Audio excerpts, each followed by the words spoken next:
São diversas áreas na Uhum. medicina, né? Então, como foi e quando foi que você decidiu ir para a parte de oncologia, especificamente? Porque Pronto. aquela coisa, quando a gente faz a graduação, né? São 6 anos, como Sim, você sim, mencionou. sim. São 6 anos. Isso. Depois você vai à residência. Mas Sim, lá você tem um. Porque é uma área não muito comum. Poucas exatamente. pessoas vão É para essa incomum. área. É realmente.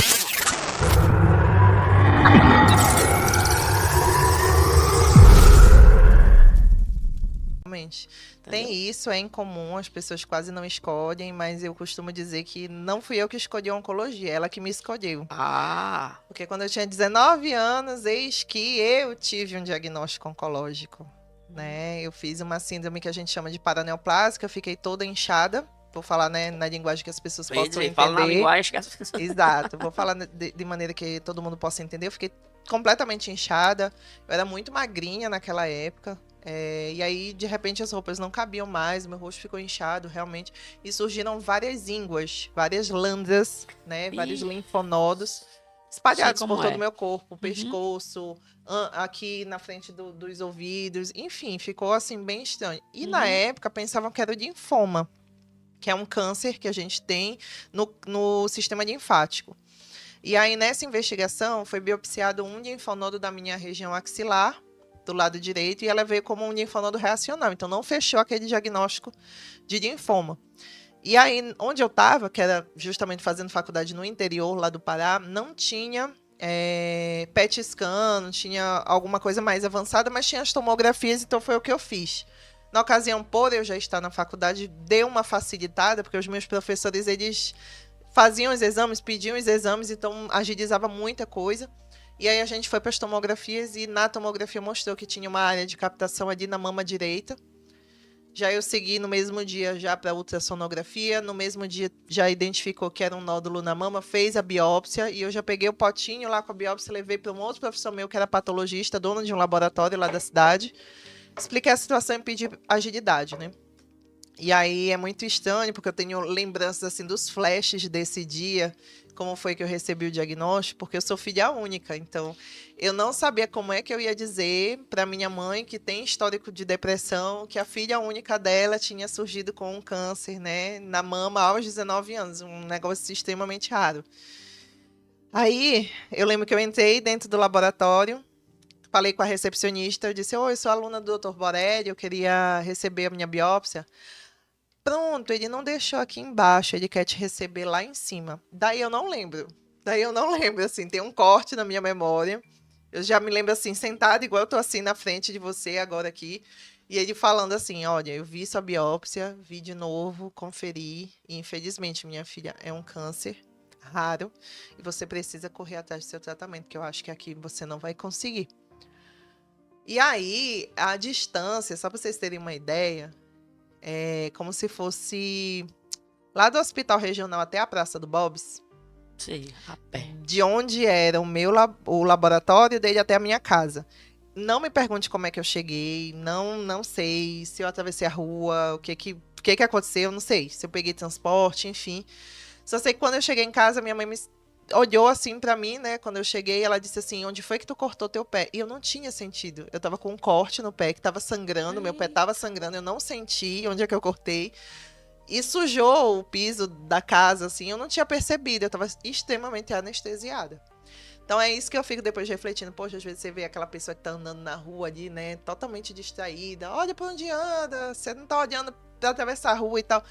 Ninguém sabe que notícia ela recebeu, né? Porque eu não sei como é que eu cheguei em casa. Eu realmente não me lembro. Eu tava, não, aí que eu comecei a sentir o pé, assim, ardendo, sabe? E aí eu disse, não, mãe, é aquele nódulo que a gente está investigando, a gente precisa tirar e tem que fazer uma cirurgia, tem que ser urgente, a cirurgia não faz aqui. Adiantei as provas, né, e viajei de volta para a capital, que é onde eu tenho origem. E lá eu consultei mastologistas e tal, e aí na época a cirurgia que o meu plano de saúde tinha não era coberta, né, a que eu precisava fazer não era coberta. Minha mãe na ocasião pegou um empréstimo no banco para conseguir arcar, né, com a cirurgia. E aí foi bom, porque a gente fez um diagnóstico precoce.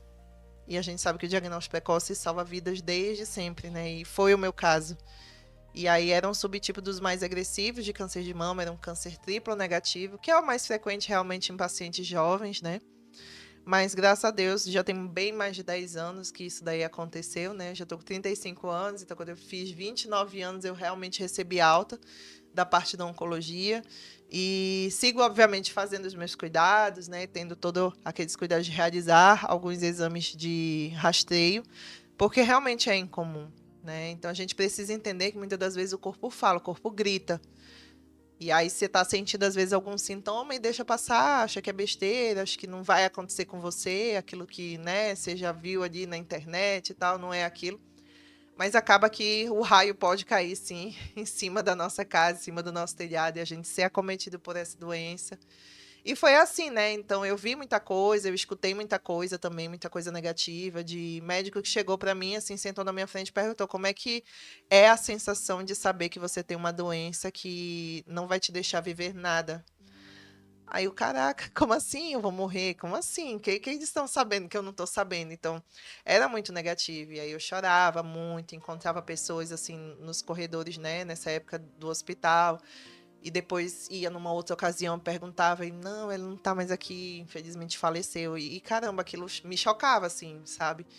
E aí eu fui começando a discernir desde essa época que tipo de pessoa eu queria ser para os meus futuros pacientes também. Então eu acho que isso acabou me moldando, de certa forma, a adotar a postura que eu adoto com os meus pacientes, a levar e conduzir, né, essas minhas práticas na oncologia especificamente. Hoje eu não estou trabalhando na oncologia no SUS mais, né?